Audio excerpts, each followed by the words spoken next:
Big boss ಮನೆಯಲ್ಲಿ ಕರಿಬಸಪ್ಪ ಅವರನ್ನ ನೋಡಿ ಯಾರ್ ಗುರು ಇವರು ಅಂತ ಅಂದ್ಕೊಂಡೇ ಇರ್ತೀರಾ. ಯಾಕಂತ ಹೇಳಿದ್ರೆ ಇವರು ಬಿಗ್ ಬಾಸ್ ಮನೆಯಲ್ಲಿ ಸಾಕಷ್ಟು ಕಾಮಿಡಿ ಮಾಡೋದಕ್ಕೆ ಟ್ರೈ ಮಾಡಿ ಕೆಲವೊಂದ್ ಸಲ ಅದು ಸ್ವಲ್ಪ ಓವರ್ ಅಂತ ಅನ್ಸಿದ್ದು ಕೂಡ ಇದೆ. ತುಂಬಾ ಜನ ಇದ್ರ ಬಗ್ಗೆ ಕಮೆಂಟ್ ಕೂಡ ಮಾಡ್ತಾ ಇದ್ರಿ. ಆದ್ರೆ ಕರಿಬಸಪ್ಪ ಅವರು ಸಾಮಾನ್ಯವಾದಂತಹ ವ್ಯಕ್ತಿ ಅಂತೂ ಅಲ್ವೇ ಅಲ್ಲ. ಸಾಕಷ್ಟು ಅವಾರ್ಡ್ ಗಳನ್ನ ಗೆದ್ದುಕೊಂಡಿದ್ದಾರೆ. ಹಾಗೇನೆ ಒಳ್ಳೆಯ ಜಿಮ್ ಪಟು ಅಂತಾನೆ ಹೇಳಬಹುದು. ಬನ್ನಿ ಹಾಗಾದ್ರೆ ಇವ್ರು ಗೆದ್ಕೊಂಡಿರುವಂತಹ ಕೆಲವೊಂದಿಷ್ಟು ಅವಾರ್ಡ್ ಗಳ ಬಗ್ಗೆ ತಿಳಿಸ್ಕೊಡ್ತೀನಿ. ಹಾಗೆ ಇವ್ರು ಅಟ್ ಪ್ರೆಸೆಂಟ್ ಅಲ್ಲಿ ಏನ್ ಮಾಡ್ತಾ ಇದಾರೆ ಅದ್ರ ಬಗ್ಗೆ ಕೂಡ ಮಾಹಿತಿನ ಕೊಡ್ತೀನಿ. ಅದಕ್ಕೂ ಮೊದಲು ಚಾನಲ್ ಅನ್ನ ಸಬ್ಸ್ಕ್ರೈಬ್ ಮಾಡ್ಕೊಂಡಿಲ್ಲ ಅಂತ ಹೇಳಿದ್ರೆ ಎಲ್ಲರೂ ಕೂಡ ಈಗ್ಲೇನೆ ಚಾನಲ್ ಅನ್ನ ಸಬ್ಸ್ಕ್ರೈಬ್ ಮಾಡ್ಕೊಳ್ಳಿ. ಸೊ ಬನ್ನಿ ನೇರವಾಗಿ ವಿಷಯಕ್ಕೆ ಹೋಗೋಣ. ಕರಿಬಸಪ್ಪ ಇವರ ಪೂರ್ತಿ ಹೆಸರು ಎಲ್ ಕರಿಬಸಪ್ಪ ಅನ್ನೋದಾಗಿದೆ. ಇವರು ಇವಾಗ ಸುಮಾರು ವರ್ಷಗಳಿಂದ ಯಾರು ಕೂಡ ಜಿಮ್ ಕಂಟೆಸ್ಟೆಂಟ್ ಜಾಸ್ತಿ ಬಂದಿರಲಿಲ್ಲ. ಅಂದ್ರೆ ಜಿಮ್ ರವಿ ಆದ್ಮೇಲೆ ಯಾರು ಬಂದಿರಲಿಲ್ಲ. ಸೀಸನ್ 6 ಅಲ್ಲಿ ಜಿಮ್ ರವಿ ಅವರು ಬಂದಿದ್ರು. ಅದಾದ ನಂತರ ಬಂದಿರುವಂತಹ ಒಂದು ಪ್ರತಿಭೆ ಅಂತಾನೆ ಹೇಳಬಹುದು. ಸೊ ಇವರು ಸಾಕಷ್ಟು ಅವಾರ್ಡ್ ಗಳನ್ನ ಗೆದ್ಕೊಂಡಿದ್ದಾರೆ. Federation cup body building championship ಬೆಂಗಳೂರಿನಲ್ಲಿ ನಡೆದಿತ್ತು.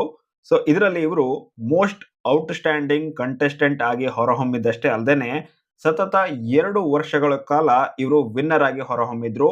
ಹಾಗೇನೆ ಭಾರತ ಶ್ರೇಷ್ಠ ಅನ್ನುವಂತಹ ಅವಾರ್ಡ್ ಅನ್ನು ಕೂಡ ಇವರು ಅದಕ್ಕೋಸ್ಕರ ಗಳಿಸ್ಕೊಂಡಿದ್ರು. ಸೊ ಸತತ 2 ವರ್ಷ 2003ರಲ್ಲಿ ಹಾಗೇನೆ ಅದಕ್ಕೂ ಮೊದಲು ಸತತವಾಗಿ 2 ವರ್ಷ ಅದನ್ನ ಇವರು ವಿನ್ ಆಗಿದ್ದಾರೆ.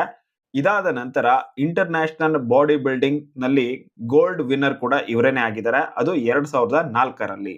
ಇದಾದ ನಂತರ ಮತ್ತೆ 2 ವರ್ಷ ಗ್ಯಾಪ್ 2005, 6. ಅದಾದ ನಂತರ ಮತ್ತೆ 2007ರಲ್ಲಿ ಏಕಲವ್ಯ ಅವಾರ್ಡ್ ಅನ್ನು ಕೂಡ ಗೆದ್ಕೊಂಡಿದ್ದಾರೆ. ಸೊ ದೊಡ್ಡ ದೊಡ್ಡ ಅವಾರ್ಡ್ ಗಳನ್ನ ಗೆದ್ಕೊಂಡಿರುವಂತಹ ಇವರು ಇದಾದ ನಂತರ ಮಿಸ್ಟರ್ ಇಂಡಿಯಾ ಟೈಟಲ್ ಅನ್ನು ಕೂಡ ವಿನ್ ಆಗಿದ್ದಾರೆ.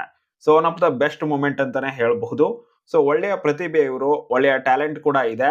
ಹಾಗೇನೆ ಸ್ವಲ್ಪ ಬಿಗ್ ಬಾಸ್ ಮನೆಯಲ್ಲಿ ಅತಿಯಾಗಿ ಕೆಲವೊಂದಿಷ್ಟು ವಿಷಯದಲ್ಲಿ ಜೋಕ್ ಮಾಡ್ಲಿಕ್ಕೆ ಹೋಗ್ತಾರೋ ಅಥವಾ ಏನೋ ಒಂದು ಟ್ರೈ ಮಾಡ್ಲಿಕ್ಕೆ ಹೋಗಿ ಅದು ಸ್ವಲ್ಪ ಕೆಲವರಿಗೆ ಸ್ವಲ್ಪ ಓವರ್ ಆಗಿ ಮಾಡ್ತಾ ಇದಾರೆ ಅಂತ ಅನ್ಸಿರಬಹುದು. ಸ್ವಲ್ಪ ವಿಷಯದಲ್ಲಿ ಹಾಗೆ ಅನ್ಸುತ್ತು. ಬಟ್ ಅವರು ತುಂಬಾನೇ ಒಳ್ಳೆಯ ವ್ಯಕ್ತಿ ಅಂತ ಅನ್ನಿಸ್ತಾ ಇದೆ. ಬಿಗ್ ಬಾಸ್ ಮನೆಯಲ್ಲಿ ಇನ್ನೂ ಗೇಮ್ ಆಡೋದಕ್ಕೆ ಶುರು ಮಾಡ್ಕೊಂಡಿಲ್ಲ.